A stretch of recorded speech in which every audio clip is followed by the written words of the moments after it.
Welcome to another episode of Treasure Corals. In today's video, we are going to talk about the new aquascape. The past 2 weeks, I've spent a lot of time working on the aquarium. If you're watching this video in early September, you may actually have caught the live stream that I shot earlier this morning, where I did show you how I aquascape and what's involved in this process. And we're gonna touch upon it in today's video. But first, I just want to show you the overall state of the tank. It's starting to look a lot nicer. I still have a few improvements I want to make to it, but overall you can see kind of the theme.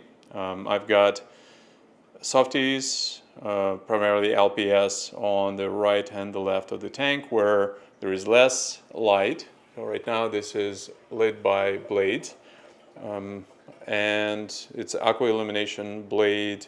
There's 4 grows and 2 glows, and we can talk about the lighting later, but it's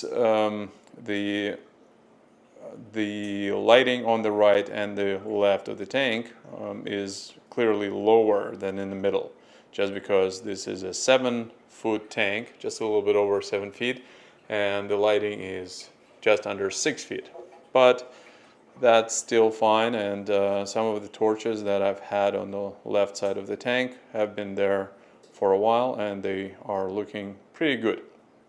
But the mid tank is all SPS, and there's a different kind of SPS. I will show you a few interesting pieces, but everything that you see here has been grown by me. I think the last time I bought a coral was maybe, I want to say, a year ago, and since then I haven't really introduced anything. This is all grown in my farm. The tank is currently, well, it's actually since the origin, it's been running 4 MP60s, so there's 2 on each side, and they are running in a gyre mode where one of them will turn on for, let's say, 13 seconds and then turn off, and the one behind it is going to be, let's say, 17 seconds, and then it's kind of, let's say, 19 and 11 on the other side. So it's all different random patterns that the corals will get. And it also means that the corals will get a little bit of a breather from being bombarded by the flow. Now, in terms of the fish, I haven't introduced anything here. Probably my absolute favorite fish right now is this sawhell tank. He is incredible, and I can't wait to just see him thrive and grow. I've got the powder blue. He still has a few gashes just because he's not having it with the powder brown, and it's vice versa. One goes after another.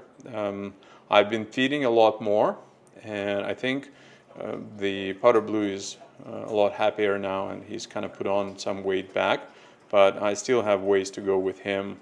And I don't know, longer term, I guess I don't advise ever doing that. If I'll be able to catch the powder brown, I think, or powder blue, one of them is going to go into a different tank.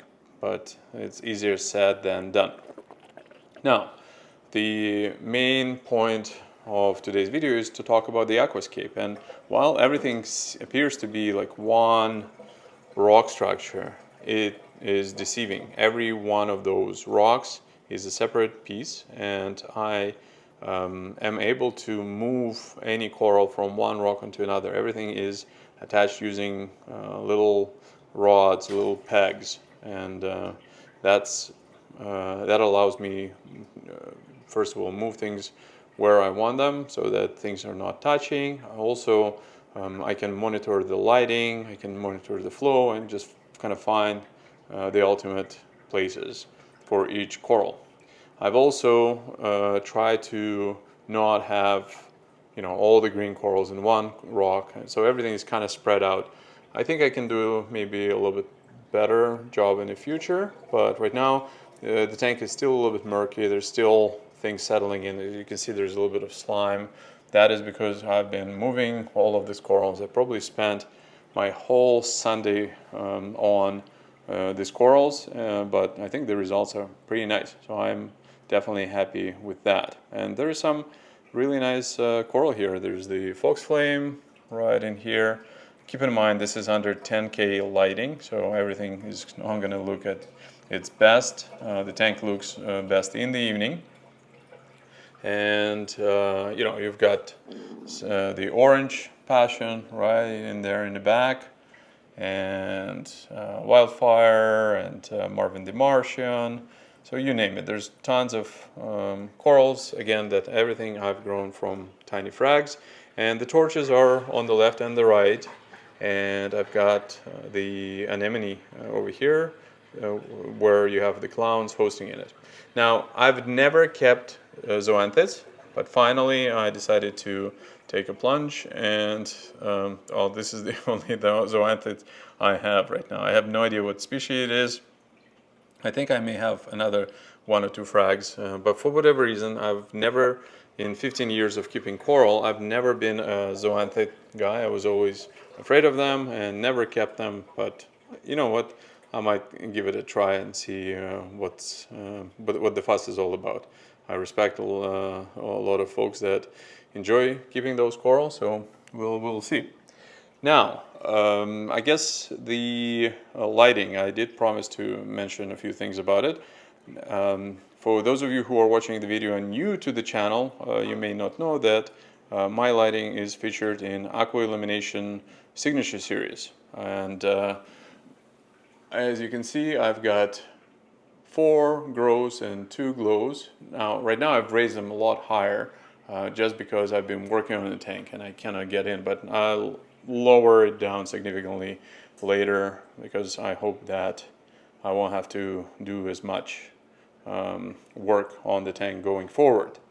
And overall, the lighting, I'm still tweaking it. While I did publish a video a few months ago where you can download the schedule is primarily only for the grows. I'm still kind of figuring out what the glows, the ultimate is, but I've made some significant changes to my lighting, and over the next 2-3 weeks I think I'm gonna just dial it in, and then I'm gonna do a whole video about it. So if you are interested in my particular lighting, just subscribe, hit that notification bell, whatever, and you will get the video and you'll be able to download it. I can say that I've been using Aqua Illumination blades now for, well, since they came out. I absolutely love the light and I'm very, very happy with them. But I can tell you that the latest schedule that I came up with is the bomb. Is probably the best one that I've had.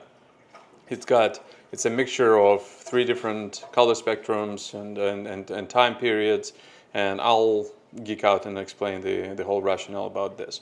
Now look at this little corner here. So I've got a nice little frag rack that kind of looks like a live rock, and I can actually place here some of the frags before I attach them more permanently. So it's kind of cool. Oops, we haven't been focusing on it. Here we are. I really like that. This is pretty cool. But the most important news is, you see that Forest Fire digitata and me complaining that it was always closed off. This time I've added it and it's doing fine. So I immediately went and I got my colony. I brought it in here and it's closed off a little bit, but not as much. So who knows? Maybe that's the case. So taking a step back. Really happy with the tank. Lots more, I think, well, the winter is coming. That means that we're going to be spending a lot more time indoors and working on the tank. I've been neglecting it somewhat over the summer, but now I'm super excited. It's kind of back. I really want to geek out on the coral, but also on the fish. I have some Well, the tank looks pretty full. There's quite a few things I want to improve and add, and we're going to talk about it in the next set of videos. But that is it for now. I will see you next week. Thanks for watching, and I guess until then.